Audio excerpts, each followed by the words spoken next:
Hello and welcome.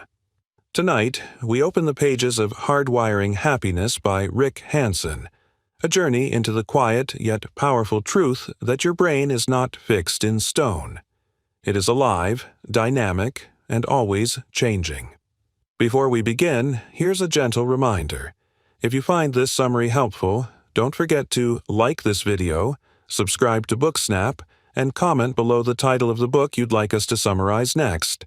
We'll make it happen soon. Now, close your eyes for a moment and imagine this. You are standing on the edge of an ancient forest just before nightfall. The last golden rays of the sun scatter through the trees, and in the distance you hear the cry of some unseen bird. It feels peaceful, yet your body is tense. Why? Because deep in your nervous system, millions of years of evolution have trained your brain to be alert, to search for danger, to remember every sharp twig and shadow where a predator might lurk. This is where our story begins, with a brain designed for survival, not for happiness. Dr. Rick Hanson, a neuropsychologist, explains that your mind is like Velcro for the bad and Teflon for the good. Imagine two feathers floating through the air. One feather is made of lead, heavy and sticky. The other is light as silk, easily whisked away by the breeze. Negative experiences, a harsh word, a mistake at work, a moment of fear, sink into your memory like the heavy feather. They weigh you down, clinging stubbornly. Meanwhile, the positive moments, a smile from a stranger, the warmth of morning sunlight, a friend's encouragement, often slip through you, barely noticed, like the feather that drifts away. This is not your fault. It's biology. Our ancestors survived because they remembered the pain of touching fire more than the joy of finding berries. The brain evolved to prioritize threats over pleasures, because noticing danger kept us alive. But today, in a world where most of us aren't hiding from lions, that same survival wiring makes us restless, anxious, and often blind to the quiet joys of our lives. Think about your own days. You might accomplish 10 things, but your mind latches on to the one mistake. You may receive 5 compliments, but one criticism echoes louder. This is the negativity bias at work, a built-in survival mechanism that now sabotages our well-being. The result? Even when life is good, happiness feels fleeting, and stress lingers like a shadow. Hanson invites us to see our brain as a garden. Some plants are weeds, fears, regrets, self-criticism.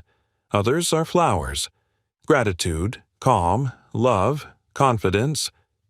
For most of us, the weeds grow fast and tall because our brains fertilize them automatically.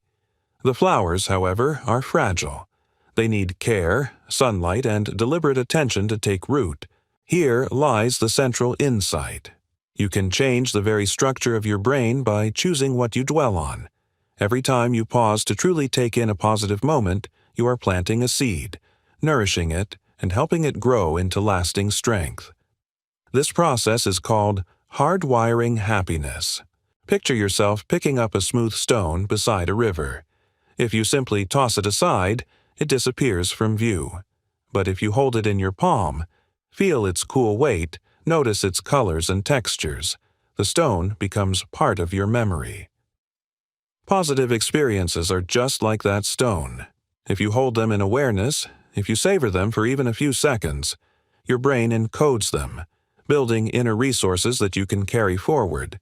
But before we can plant these seeds, we must face the reality of the soil we are working with. Your brain has been shaped by centuries of evolution to expect the worst, to scan for threats, to assume danger lurks around the corner. It is like a guard dog, always barking, always ready to fight or flee. That vigilance once saved us from predators and rival tribes, but today it leaves us anxious in traffic jams, restless in quiet rooms, and doubtful even when surrounded by love. Hanson tells us, this is the hidden architecture of your mind. It explains why happiness feels so fragile and why negativity seems to echo louder than joy.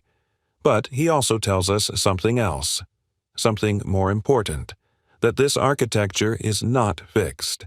Like a forest that can regrow after fire, your brain is capable of reshaping itself, of weaving new patterns of calm, resilience, and joy into its very fabric. And so, as you stand in that imagined forest, feeling the weight of an old instinct that whispers danger, danger, danger, you also begin to notice something else.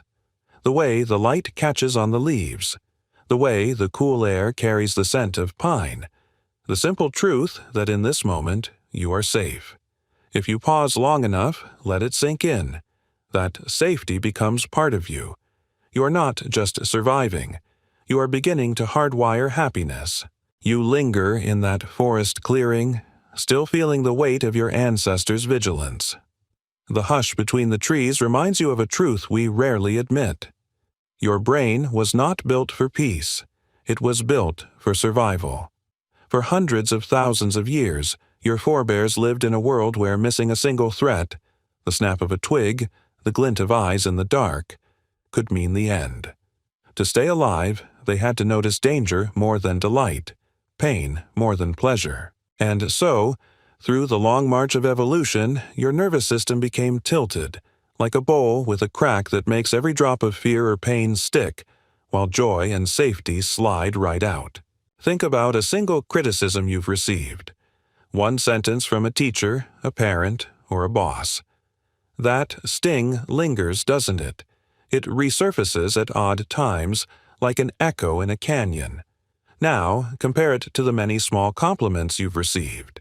How many can you recall, word for word? How many dissolved before you could even let them settle? This is the asymmetry Hanson calls the brain's negativity bias. Negative experiences are stored instantly, etched like scars in wet clay. Positive ones require much more to remain. Without conscious effort, the sweetness of life evaporates. It's like trying to collect rainwater in a basket woven from reeds. Every drop of criticism or fear is heavy enough to sink into the fibers and stay, but joy, peace, and love drip right through unless you pause, unless you let them soak. The result is a mind that sees what's wrong before it sees what's right. Imagine waking each day and your awareness acts like a spotlight in a theater. If you don't deliberately guide that beam, it swings toward the dark corners, highlighting what you fear, what you lack, what could go wrong. This is why so many people feel like happiness is always out of reach. It is not that good moments are missing, but that your brain fails to keep them. Hanson is blunt. Simply having positive experiences is not enough. To change your life, those experiences must become part of you. Otherwise, they're like beautiful photographs left undeveloped, fading before they can ever be held. But here is the hope. The very tendency of your brain to change, neuroplasticity, can be turned toward your own well-being. The same neural wiring that once magnified fear can, with practice, be reshaped to hold gratitude, calm, love, and confidence. You can teach your brain to become a container that gathers water instead of a sieve that loses it. For now, stay in that twilight forest in your imagination. Listen to the night settling in. A bird flutters overhead, and the sound lingers in your ears. Normally, you would let it vanish, already moving to the next thought, the next worry. But tonight, you pause. You notice the beauty of that single call. You let it rest inside you for a few more breaths. You are learning to notice how quickly the bad sticks and how gently you can begin to let the good stay. The forest grows quieter, and you begin to hear another sound. Not from the trees, not from the wind, but from within yourself. It is the low hum of electricity running through wires, a pulse hidden inside your skull. This is your brain's secret ability. The power Rick Hanson calls neuroplasticity. It is the capacity of your nervous system to change itself, moment by moment, connection by connection. For most of history, people thought the brain was fixed like stone. Once you reached adulthood, your mind was set, your habits hardened, your emotional patterns locked in place. But modern science has proven otherwise. Neurons are always talking, always forming new pathways. Imagine billions of tiny rivers, constantly carving out fresh channels in a vast landscape. Every thought, Every feeling, every memory is like a drop of water tracing its own path. Over time, the water digs deeper, making some paths easier to follow and others harder to escape. This is why the past echoes so loudly. If you've rehearsed fear, anger, or shame 100 times, those neural grooves become canyons. Your brain returns to them almost automatically. But the same process can be used in the other direction. Every time you linger with a good moment, truly rest in it, savor it, you are carving a new channel. At first, it's a faint trickle. With practice, it becomes a steady stream, a path your mind begins to follow naturally. Hanson frames it this way. The mind is like a garden. Neuroplasticity is the soil.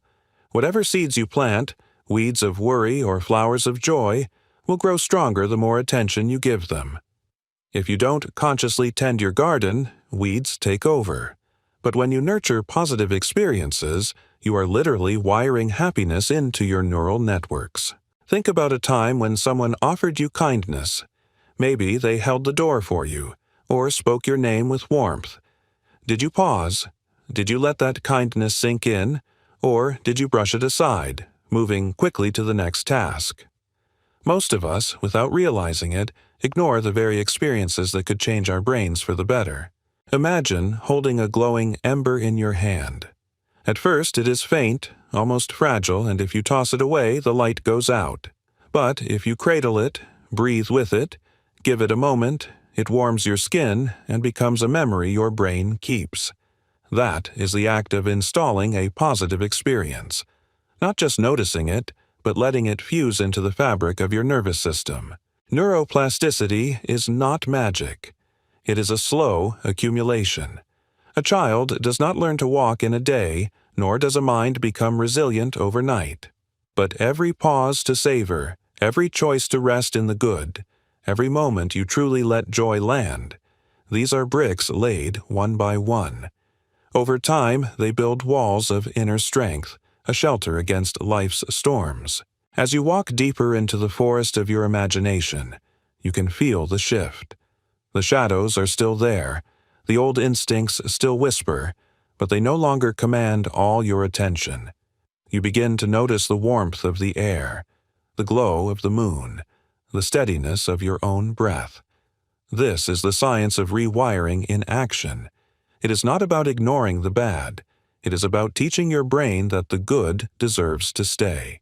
You keep walking, and the forest opens into a small clearing where a stream glitters under the moonlight. The air is cool, and the sound of water is gentle, steady, like a soft lullaby. You kneel by the stream, scoop some water in your hands, and let it rest there. At first, you think of moving on, of letting it slip away. But then you remember Hanson's invitation, to take in the good. This is the first step in reshaping the brain's wiring. It begins with something deceptively simple. Notice what is already pleasant, already safe, already working. Too often, joy passes by unnoticed.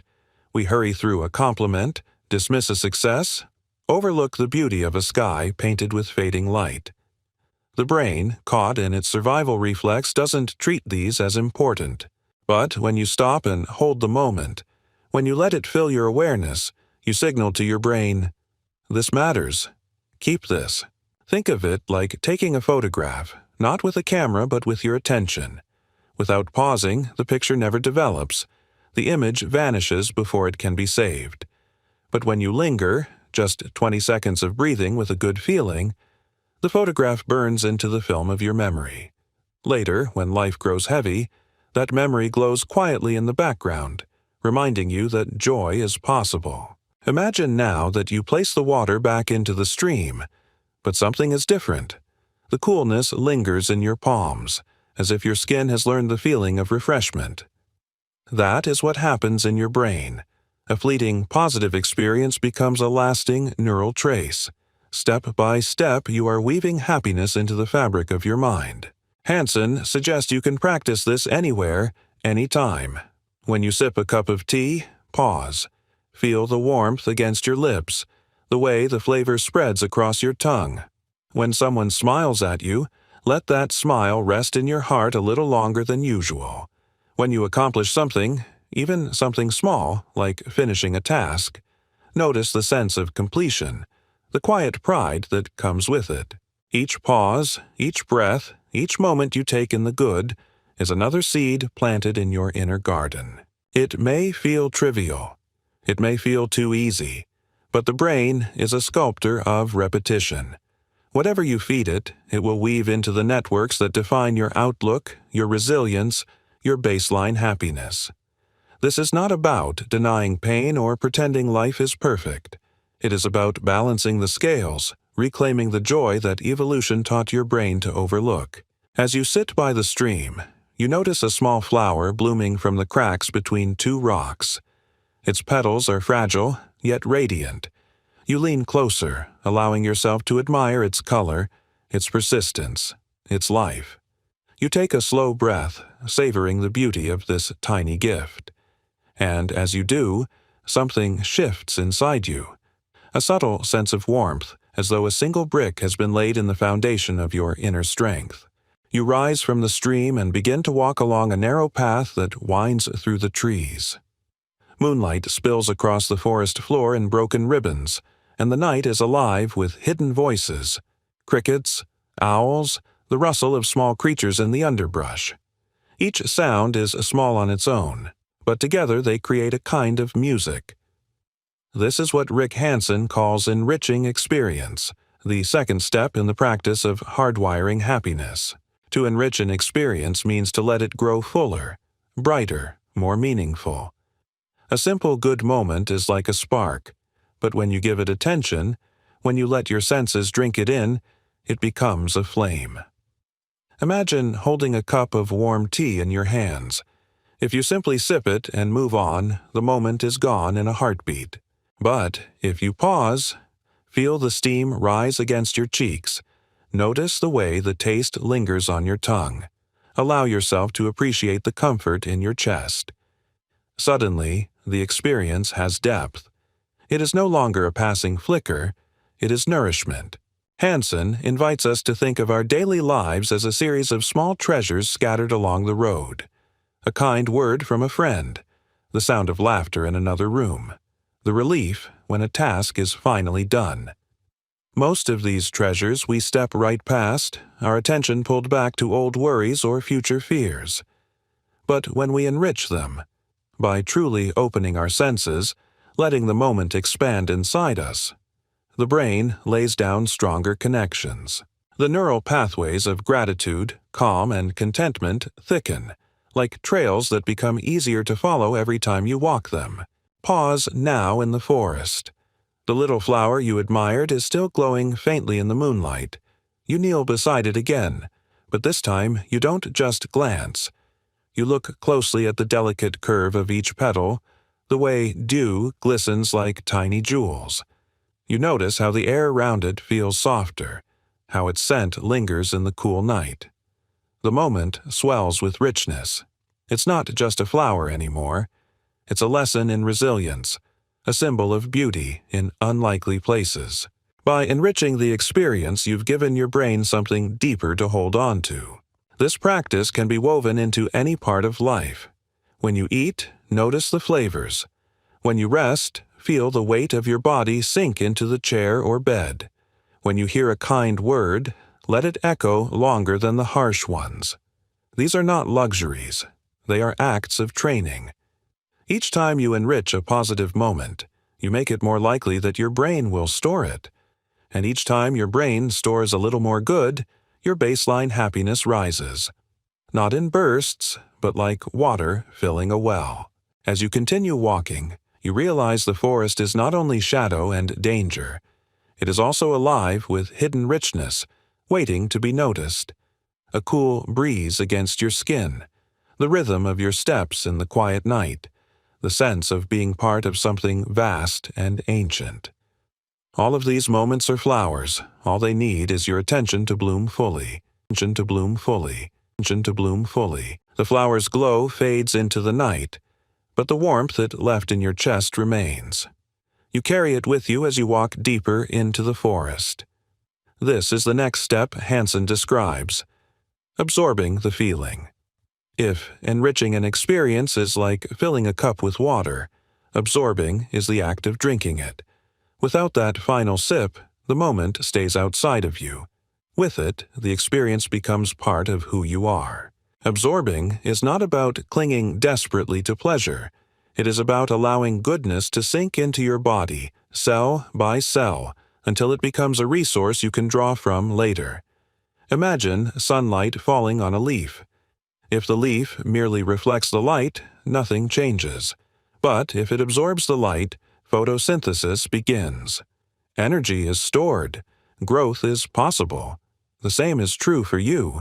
Think of a time when you felt truly safe.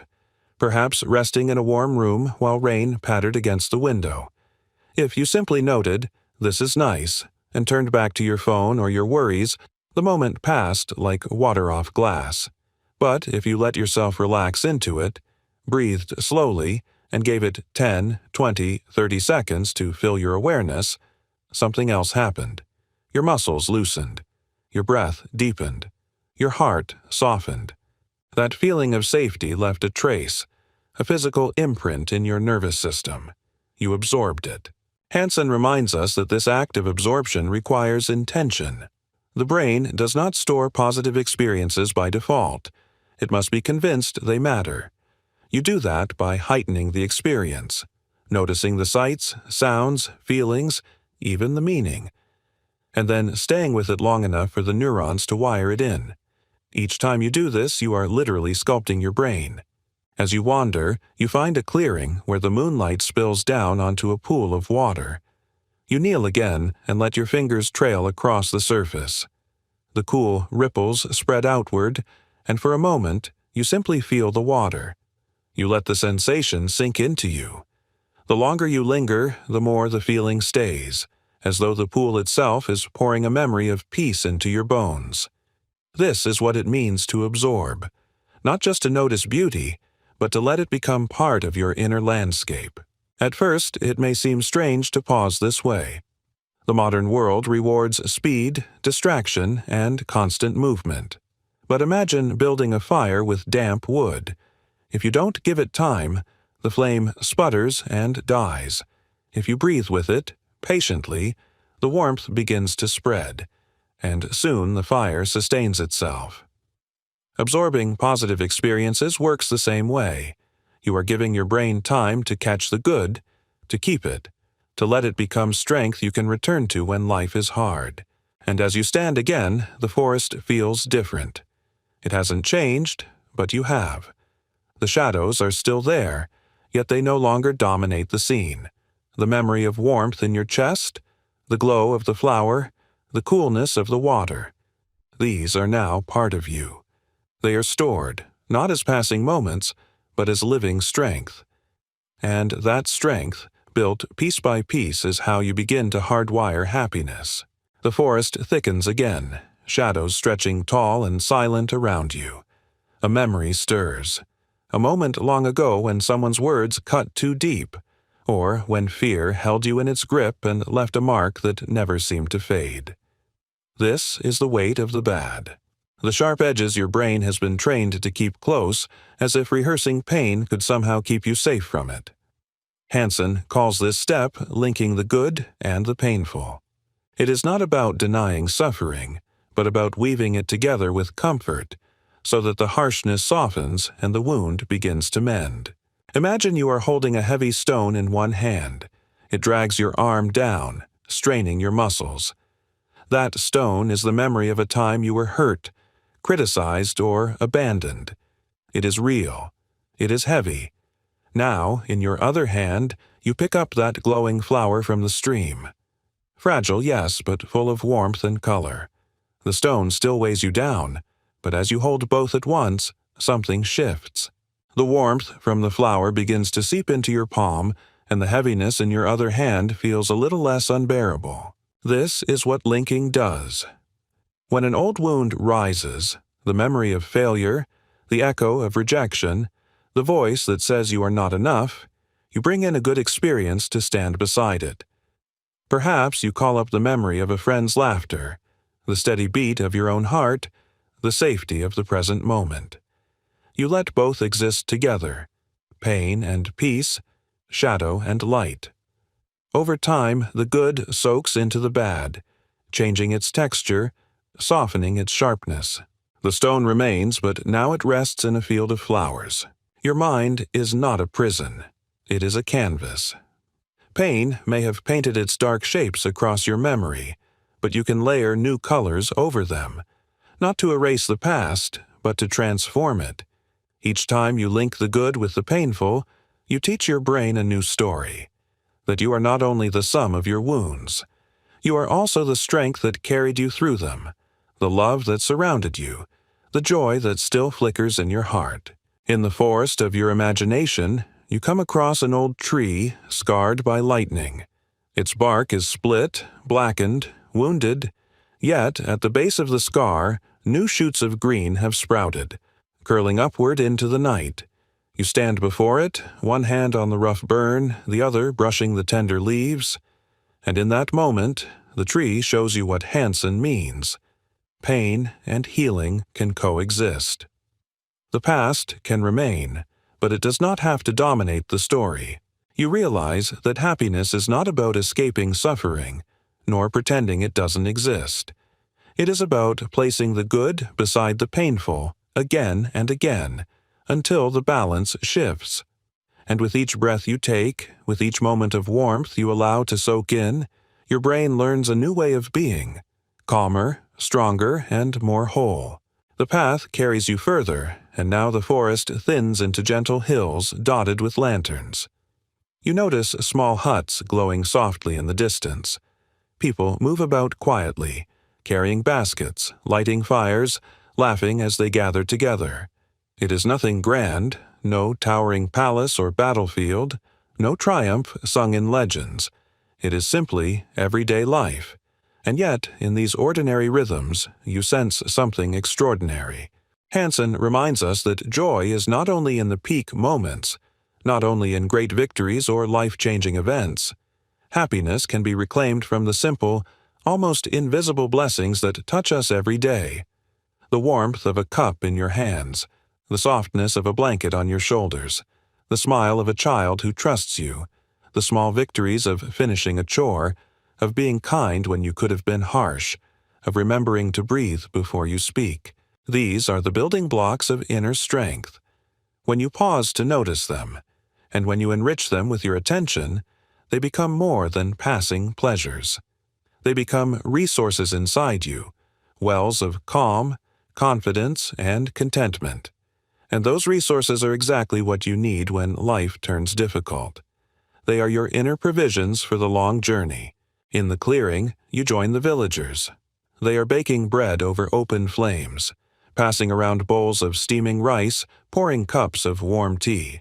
Someone is repairing a woven basket. Another is humming a song. Nothing is dramatic, yet everything feels alive with meaning. You sit with them, accept a piece of bread, and taste its simple sweetness. You let the warmth spread through you, filling the same place in your chest where the memory of the flower rests. This is enrichment in action, the ordinary transformed into treasure. Hanson teaches that the key is practice. It is not enough to notice one good moment and then forget. You must deliberately linger again and again. Think of a drop of dye falling into clear water.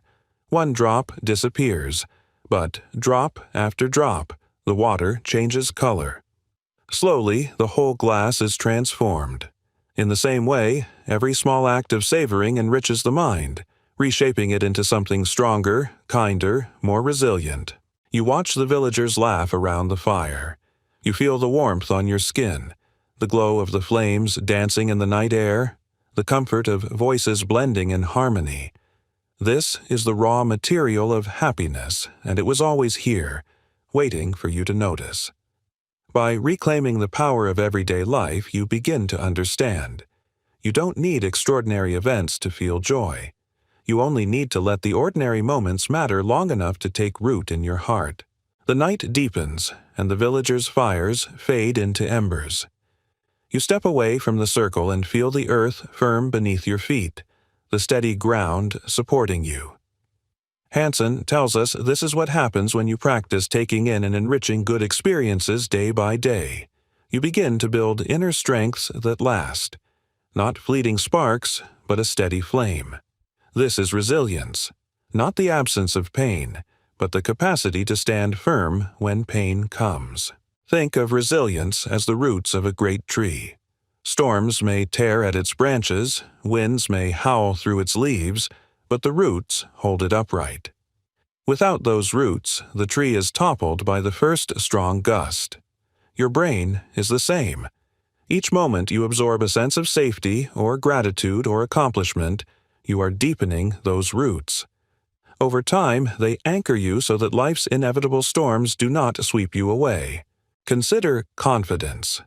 Most people believe it is built by great victories or dramatic successes. But in truth, confidence grows from many small moments.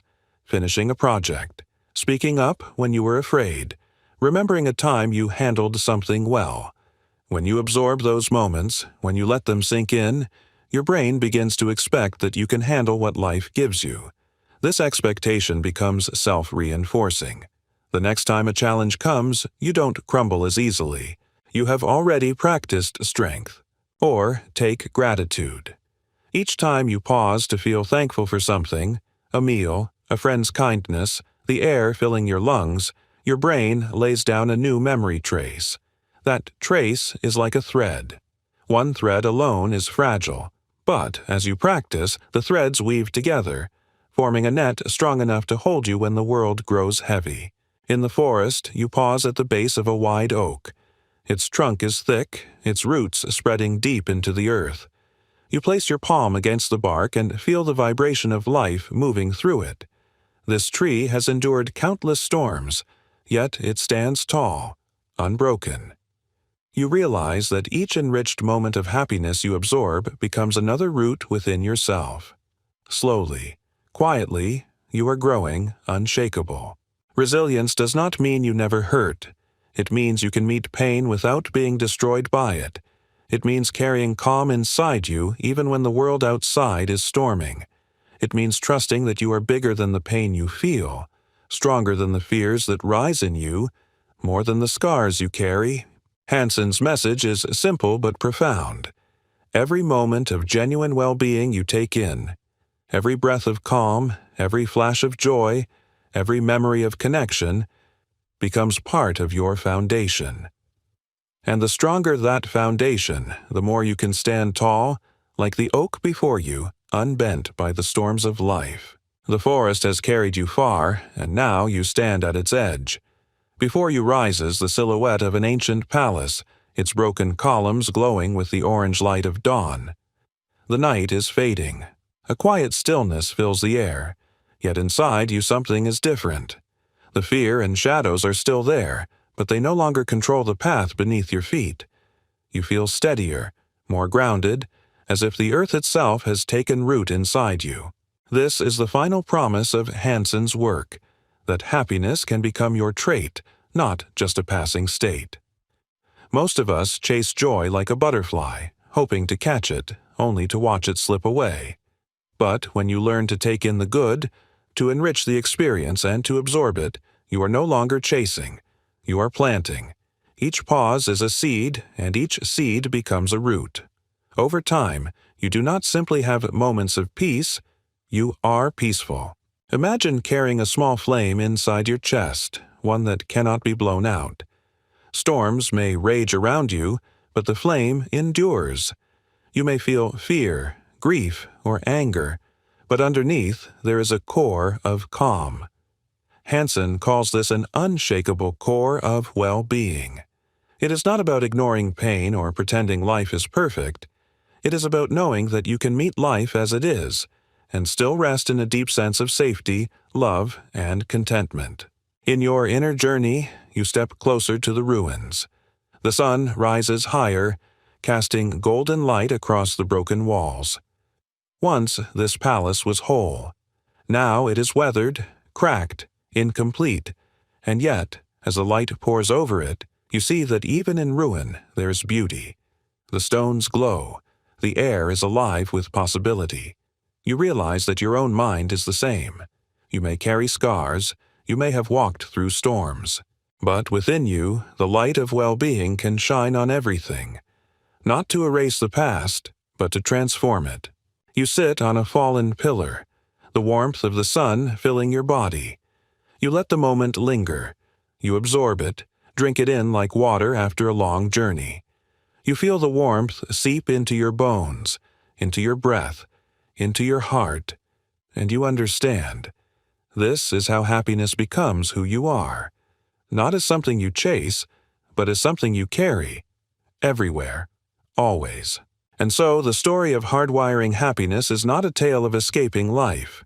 It is the art of living it fully, to notice what is good, to enrich it until it shines, to absorb it until it is yours, to link it with your pain until even your scars glow with light.